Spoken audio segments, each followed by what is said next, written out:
Welcome to Unconscious Evolution, Lisa. I'm so happy to have you here. So much for having me. I so appreciate it. Oh, absolutely. Listeners, let's briefly learn about my amazing guest. Lisa Klein is a business mentor and accountability coach.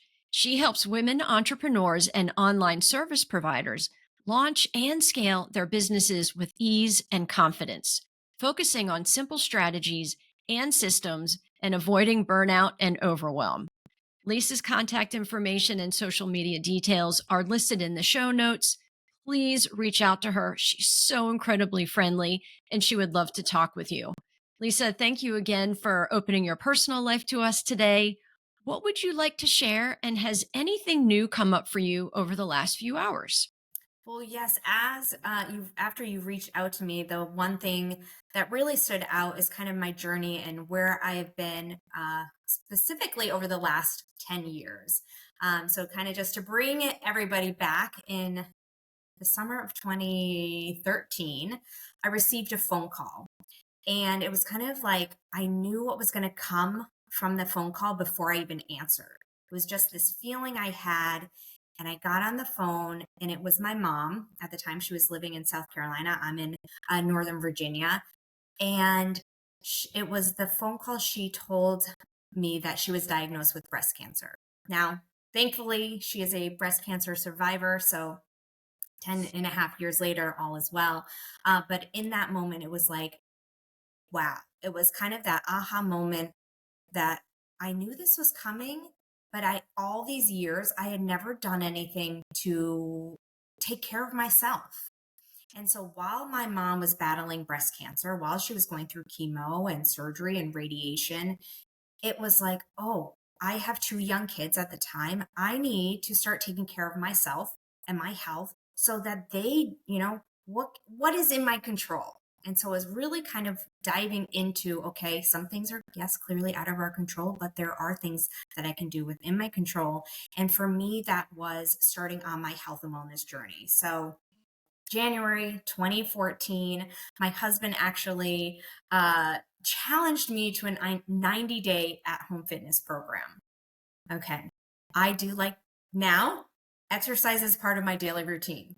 10 and a half years ago, it was not. I mean, walking to the end of the street, I was like, I need a break. I'd rather sit on the couch and watch TV during my son's nap time. It just wasn't part of my daily routine. So January 2014 is when I started what I call my day one.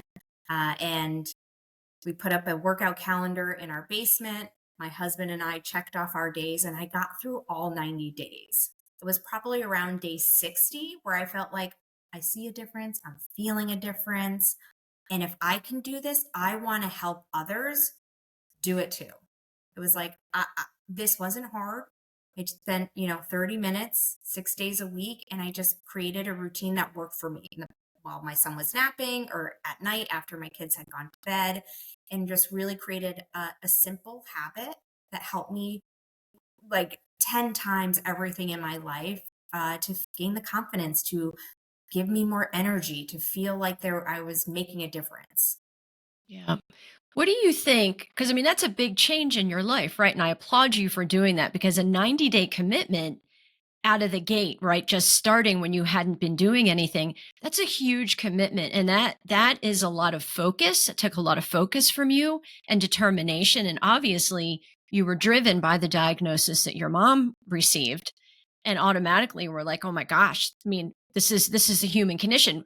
What if this might happen to me? I need to start taking care of myself. But what did you find maybe in some of those days? Because they had to have come up that maybe you didn't want to do it, right? You were like, I'm just tired. I don't want to do this. What did you find, if you can remember? Because I know this was 11 years ago, 10 years ago. You know, how did you get yourself through it? What did you say inside your mind? I mean, was it more geared toward my mom is inspiring me right now, or my new commitment is inspiring me? Probably a mix of everything. One great thing about having an accountability partner, in this case, it was my husband. We had that little bit of friendly competition where I didn't want him to check off a day on the workout calendar and me not, but also knowing that it didn't have to be perfect. some days, like doing a push up. I mean, I literally was starting from ground zero. So when, yes, I was doing push ups by, 60, 90 days, but even if I had to modify, even kind of allowing myself, give it 5 minutes. In that too, and I was creating a habit for myself. I started leaving out my workout clothes in the morning. So it was the first thing I saw when I would get up. Or, those little small things that became at the time I didn't even know were helping me create this new habit of exercise where it didn't feel like a chore. So, yes, there were definitely days where I was like, I don't want to do it. My son was sick, whatever it was, but it really gave me that feeling and that energy and allowed me to have my what I called my me time, right? We're so inundated with all the things.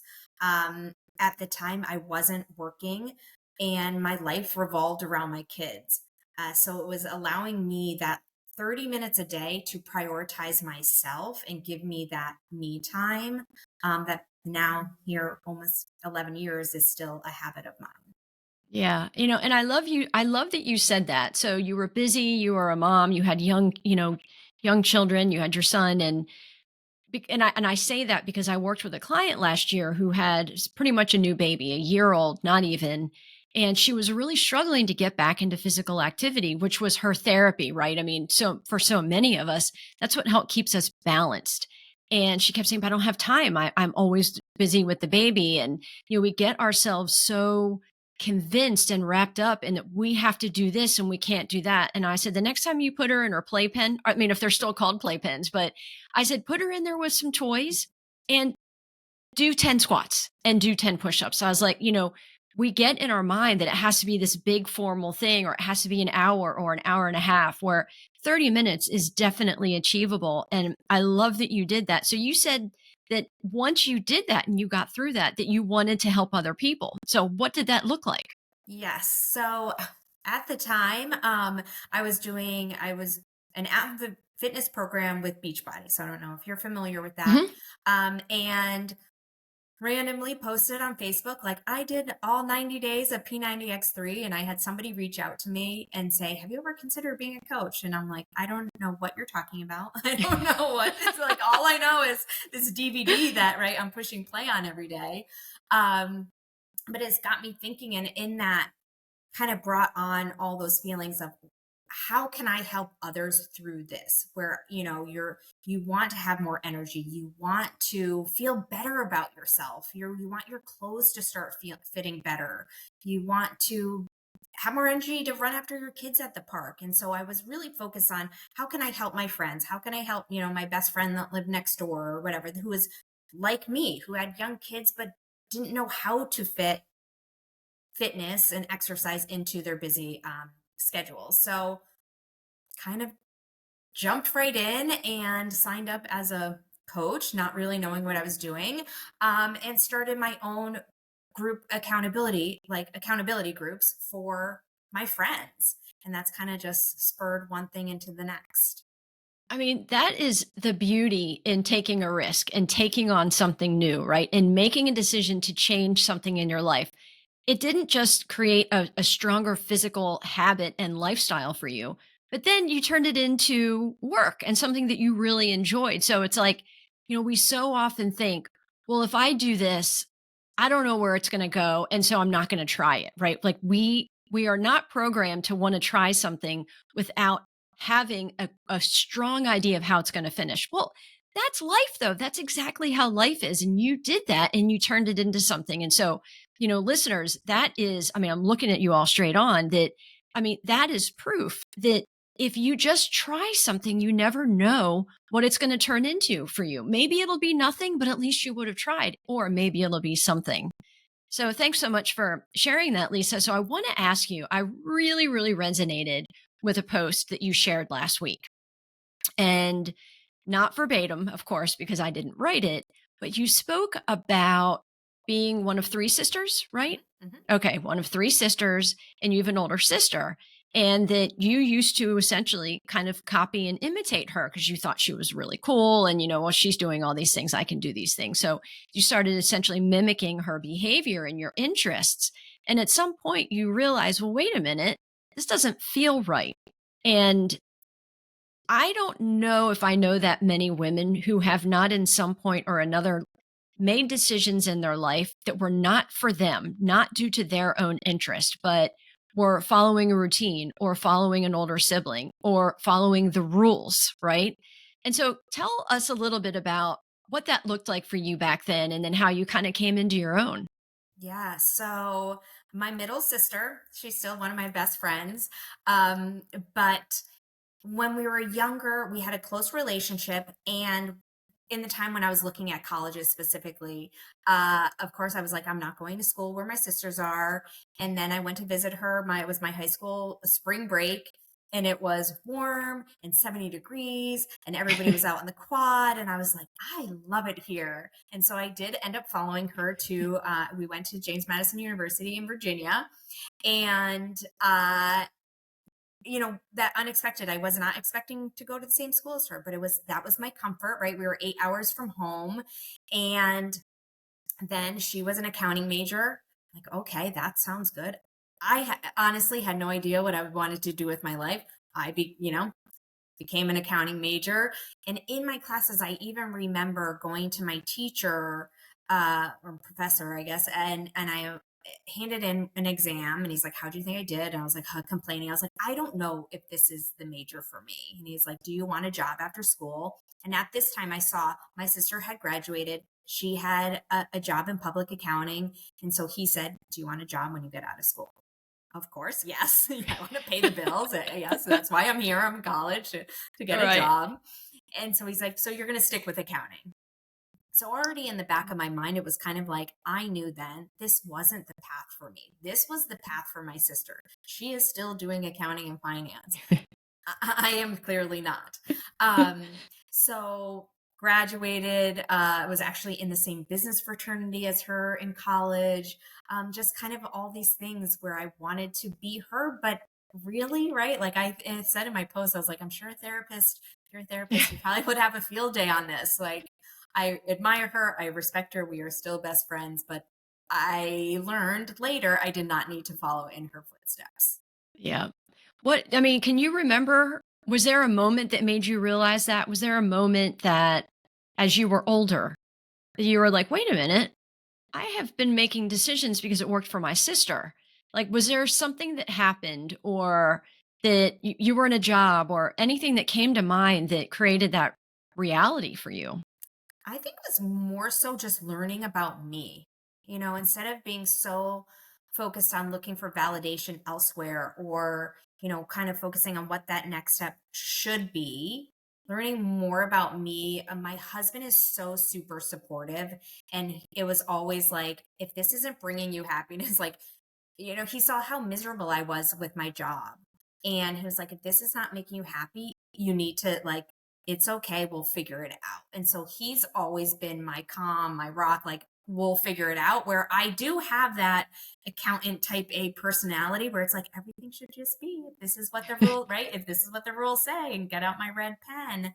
And so I think just having that balance of knowing he's supportive of whatever I choose, that I don't need to do what everybody else thinks I should be doing, and to kind of really focus in on what it is that I want, what makes me happy. And that's kind of where it was like, then I had kids and I poured everything into being a mom, and my kids were my number one priority. And then again, it's kind of like I lost myself a little bit in there. And so it took me some time to rebuild and figure out what was, best for me and what makes me happiest for myself and my family. So how did you do that? Right? So most of these things, so for you to go through that transition, there was definitely soul searching. Um, and I don't want to make any assumptions about how you got there. I know how I got there and the things that I had to do because I had to really deviate from what I had been doing before. So, A, having your husband say, wait a second, you're not happy. I mean, that clearly was the beginning, catalyst and support. That support is so incredibly important. How did you do it? How did you, now you're a mom, right? You're a stay at home mom, and you're thinking, well, eventually I'm going to need to work again, if not soon. How did you figure things out? So it really stemmed from me becoming a coach and running these accountability groups, where I just felt like this is me. This is what I'm, made to do, where I was helping people, impacting their lives, helping them transform, whether it was weight loss, mindset, um, learning how to make meal plans for their families, whatever it was. That's kind of that was the catalyst to it all. And knowing like, this is where I feel like I'm making a difference. And so that started after your physical fitness 90 day.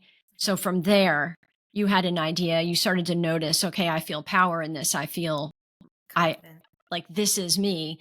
Being a coach is so different from accounting, obviously, and it creates this inquisitive mind. It's a constant creative mind because everybody you're working with is different and their needs are different and what they need improvement on is different. How have you found that in being a coach and all these things that you've needed to adapt to with different people, how has that affected you in your personal life and how you have continued to develop and grow as Lisa, as a wife, and as a mother? Wow, that's a great question. That's what I'm here for, Lisa. I'm here to Yeah, ask the yeah. good I'm like, questions. yeah, because it definitely, like just like you're saying, I quickly learned that even though I was having these accountability groups, everyone was different. It wasn't a one size fit all. Yes, we could come together and celebrate each other, and I could help motivate and inspire them. But everybody was coming to me individually with something relative to them that only fit them. And it was a few years later that I created my own one on one coaching program, right? So I could work with clients individually. Um, and so I think just even having that knowledge now in the work that I do, it's like everybody's different. Every business is different. My two kids are different. My sisters are different. And I think, right, it's kind of that like full circle. We all have different needs. We all have different goals. We're starting from different places and just being really more open and understanding of others. Yeah. Yeah. Have you noticed that you've been working with a client and coaching, and as you're making a suggestion to them based on what they're sharing with you and what they're working towards their goal, have you ever noticed that you've given a suggestion and then in your own mind you're thinking, "Oh my gosh, this is something I could benefit from that I never thought about." And that's that part, that I'd asked you that you've noticed in yourself that you've learned through being a coach. Can you share something about that? Hmm. I'm sure there's probably many. Actually, so for those that don't know, kind of the rest of my journey after 10 years of health and wellness coaching, I transitioned into business coaching. So today I was on a call with a client, and one of the things that she was doing, we're talking about one of her goals is gaining more visibility on LinkedIn. Mhm. And some of the things, that you're told to do as far as commenting in the DMs and outreach and that sort of thing. And as we were talking through it, I was like, yeah, that's really good, right? Like I should be doing that too. So yeah, I mean, there's so many different things that come up in all aspects of your life that you're, even whether it's health related, creating new habits, goal setting, or just things working on your business. Yeah. Yeah. I'll tell you, so when I transformed my life, which I started that journey over 2 years ago, first I had to look in the mirror. I mean, I don't think it's possible to transform your life without looking in the mirror and going, okay, how might I have contributed to this, this, and this? How do I want to change that moving forward? Or am I really showing up the way that I say I'm showing up? And I noticed there were so many contradictions in my life that maybe I was saying I wanted to do it, but I wasn't because I was fearful. I was afraid of other people saying, "Why are you doing that?" Disagreeing with me, telling me I'm wrong, telling me it's not right for me, right? Like that whole allowing other people to drive the direction that I go. And in looking in the mirror that day, it was really, I mean, I know things don't just happen in one day, but it really was one day that I was like, okay, I need to stop. I need to start like putting on my shoes and wearing them all day. instead of only tying one and slipping out of one, right? And so there was so much of that self-reflection and understanding that every single time I have a client call and I work with a client through their stuff, I am, of course, focusing on them and what they need, but so much of it comes from either what I've what I've learned in certification or what I've been through. And so there's so much of that that has become so valuable in my everyday life that I learn every single second of every day. And I'm so grateful for that. I mean, the other day I was having a conversation. In fact, I just posted a video about it, like the difference between different, right? Being different, judging, and then why or how we set boundaries. And more often than not, a lot of people were judging instead of understanding or respecting and accepting our differences. And I knew that already, but it's that inspiration that happens all the time that continues my emotional growth, my personal growth, and that development that is good for everybody. And, if there's anything that has stood out for you in your own life, 'cause I know you went through, I mean, your own transformation when you started working out again. I mean, that's huge. That really is huge. I mean, I don't know if anybody's recognizing that, but to work out 90 days in a row when you had not been working out is really huge. So I mean, people listen, if you don't hit the whole 90 days, that's okay. You want to do like 4 days a week, that's great. So I just really want to commend you for that commitment and your accountability partner, your husband is, that's so crucial. But, you know, is there anything that you can really maybe share, especially for the listeners that are looking to resonate, right? Looking to be like, oh my gosh, Lisa's, she's been a mom, she's in a career, she started working out again, she's doing all these things. Just maybe like that one more little thing that they're like, oh my gosh, and that too, that she's gone through that, she's doing this. Wow. I was going to say, uh, and then I'll come back to that the second piece, but was, my motto not always been, now, is stay in your lane and put your blinders up. So just because your best friend, your sister, whoever it is running a marathon doesn't mean that's what you need to do. And if exercising once or twice a week is what works for you, do that. And the same thing in business. If you can show up, if you're, posting on LinkedIn for business and you can only do 2 days a week, that's great. I applaud you for that. It's finding what works for you and kind of just putting those blinders up and staying in your lane and not being concerned about what anybody else is doing. Because, like I said before, we are all different. Our businesses are different. Our lifestyles are different. Our family needs are different, right? Everybody is Right. different. Um, so that would be my biggest recommendation. And as you had mentioned, like give yourself grace. Yeah.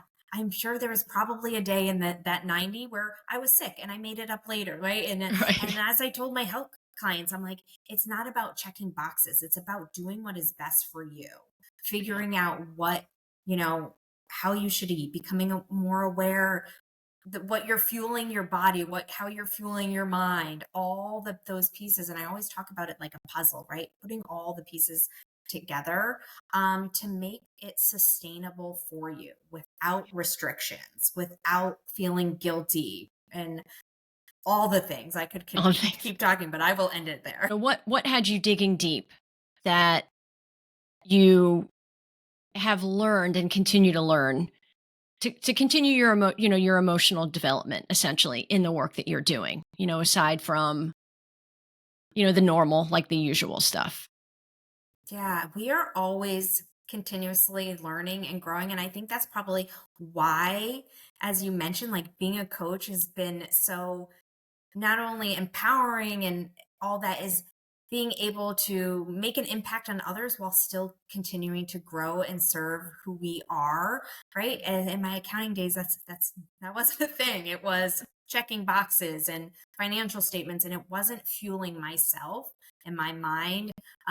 When I first started coaching, I dove a lot into personal development. Mel Robbins was like my best friend, or at least, right? She's probably everybody's best friend at times. But really finding podcasts and books that you resonate with, or people who can kind of fuel you Um, So what was when you mentioned Mel Robbins and maybe some other TED Talks or podcasts, what was resonating with you? So what was it that Mel Robbins was saying that was resonating with you? Because she talks pretty broadly. She talks about a lot of different things. Of course, she really talks about, like finding your inner voice and your confidence. But what was it that was hitting you and identifying with you that you were engaging in your own personal growth? so with Mel Robbins' book, The 5 Second Rule, it gave me that ability to say, okay, you can go for it, so that I could then, push past those fears. If I was feeling worried or concerned about that next step, it was if just literally getting out of bed, pushing play on my workout, and knowing that I could just do one small thing consistently to make a bigger impact. Yeah.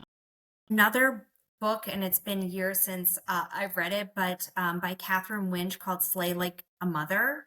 Yeah. And in that, she speaks about boundaries and being okay saying no, thank you. And so at the time, right, when my kids were younger, it was saying, like, you didn't have to be everywhere all the time for them. And she gave an example of saying no to, like, the volunteering at school, right? So I always wanted to be the room parent and all that. And it was, if it doesn't bring you joy, it's okay to say no, thank you. And so some of her teachings in there really spoke to me, but that was one that continues to stick out. And being not feeling guilty about it, not having that mom guilt. Yes. Oh my gosh. Guilt. I don't know if there are many of us that don't have that guilt, and it drives so many of the decisions that we make, right? And with that, we don't have those boundaries. So I love that you talked about that, because that is such a common fear of that guilt that steps in, and then we end up doing or making decisions that essentially don't serve everybody. We think that they are, we're trying to make others happy and trying to people please, but essentially we don't feel right about it. So we're not truly ourselves. We're not authentic about it. And then it ends up not coming across as we want. So I love that you pointed that out. Thank you so much for sharing that. So is there anything else that you would like to leave as your last imprint on our listeners for today? Oh, well, like I said, I'm just here to support everybody. And I say that as, like, that sounds so cliche, but I love to support others, to be their cheerleaders, especially, like I said, that if they don't have it anywhere else, and knowing that um the things that you're doing can make an impact, and just to continue to show up even on the hard days. You're 100% on day one day is might be different than another, and whatever you're doing is enough. Kind of knowing, feeling validation in your best is enough, whatever that enough is for you. Yeah. Oh, I love that. All right. And I was just thinking of one more question I wanted to ask you, because you've offered a lot of impact in your life so far. What do you feel has been the most special, really just something that hit you in your heart impact that you are making right now in your life? Oh, I might get choked up on this. I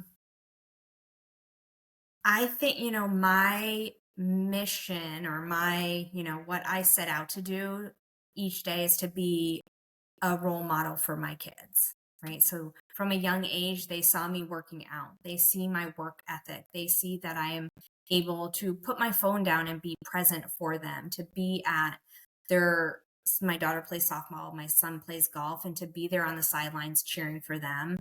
And so just, they are, they are, I'm going to say, they are my everything. And just being that role model for them, um and knowing that they too can come to me to talk, and not feel judged, or that that if they've done something wrong or anything, that they're able to come to me. And uh, yeah.